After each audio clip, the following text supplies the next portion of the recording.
Vocal for local म्हणजे काय? ही फक्त एक सरकारी घोषणा नाही, तर ही आहे एक संधी आपल्या आयुष्याला व समाजाला बदलण्याची. साध्या भाषेत सांगायचं झालं तर आपल्या माणसांचा आवाज बनण्याची. हा व्हिडिओ पाहिल्यानंतर तुमचा शॉपिंग बद्दलचा दृष्टिकोन कायमचा बदलेल. कसा बघायचे? लोकल वस्तू म्हणजे काय? मेड इन इंडिया लिहिलेलं असेल तरच नाही, लोकल म्हणजे अशी गोष्ट जी तुमच्या आजूबाजूला राहणाऱ्या छोट्या कामगारांनी, शेतकऱ्यांनी, उद्योजकांनी बनवली आहे. म्हणजे दिवाळीत आपण ऑनलाईन मिठाई मागवण्याऐवजी आपल्या शेजारी काकूंनी बनवलेले घरगुती लाडू घेणे म्हणजे लोकल खरेदी झाली ना. अगदी बरोबर, ही झाली वोकल फॉर लोकलची कृती. पण लोकल का महत्वाचे आहे समजून घ्यायचे तर बघा. पर्यावरण वाचतं तेव्हा आपण एखाद्या दूरच्या शहरातून, देशातून एखादी वस्तू टाळतो, तेव्हा ती वस्तू वाहून आणण्यासाठी वापरलेल्या इंधनाची बचत होते व प्रदूषणही कमी होते.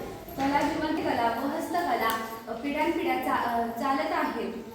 आपल्या लोकल खरेदीमुळे त्या कामगिरांना काम मिळते व आपली संस्कृती टिकून राहते. अर्थव्यवस्था मजबूत होते. तुम्ही दिलेले पैसे थेट स्थानिक लोकांच्या हातात जातात. तेच पैसे पुन्हा आपल्या गावात किंवा शहरात जातात. म्हणून अर्थव्यवस्थेत हे चक्र आपल्या मातीतून बाहेर चालतं. समजलं का वोकल फॉर लोकलचं महत्व? यासाठी आपण विद्यार्थी काय करू शकतो? मोठ्या कंपनीला नाही तर आपल्या वर्गातल्या मित्रमैत्रिणींना त्यांच्या आईंनी घरगुती काय बनवले ते विचारा.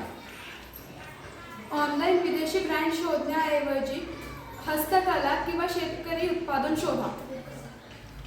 सर्वात महत्त्वाचं, वापरलेल्या लोकल वस्तूंचा अभिमानाने प्रचार करा.